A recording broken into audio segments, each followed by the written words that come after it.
Awakenings that you released last year. I'm curious what prompted Right.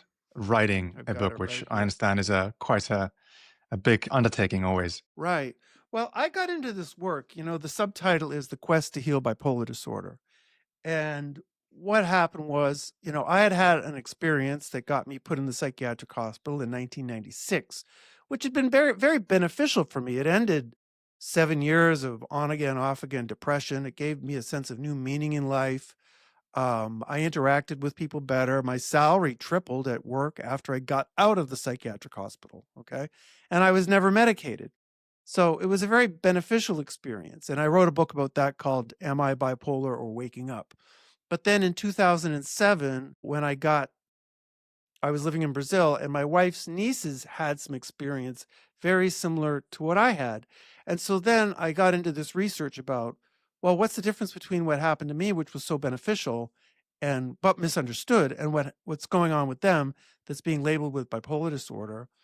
And what I found after was that there was actually a history of pioneering psychologists in the 70s and 80s that had looked at psychosis as actually not an illness, but an intended reorganization of the psyche.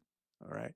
And so once I got into their work and talked to countless people online with videos that I made called Am I Bipolar or Waking Up, I realized that there was just this huge gray area between people who are medicated for life and actually need the medications, people who are having genuine breakthroughs in their life that could be best defined as spiritual, and that most people are somewhere falling in between. And so I coined this term bipolar awakening to embrace that paradox, because bipolar tends to be a pejorative, meds for life, you've got an illness, there's no hope for you, awakening, enlightenment, blissful, all that stuff. So I just decided my website needs to be bipolar awakenings to cross that boundary. Hmm.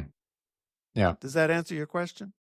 it does. Kind of definitely a big motivation if you've felt the transformation in your side is the kind of helping others maybe see that paradigm shift for them as well, like what actually is Yeah. happening inside them. Yeah, and to try and guide people who are kind of stuck in that gray area where they see the potential of their spiritual experiences like I had, but are medicated, and helping some of those people sort of transition it into a breakthrough as opposed to a breakdown.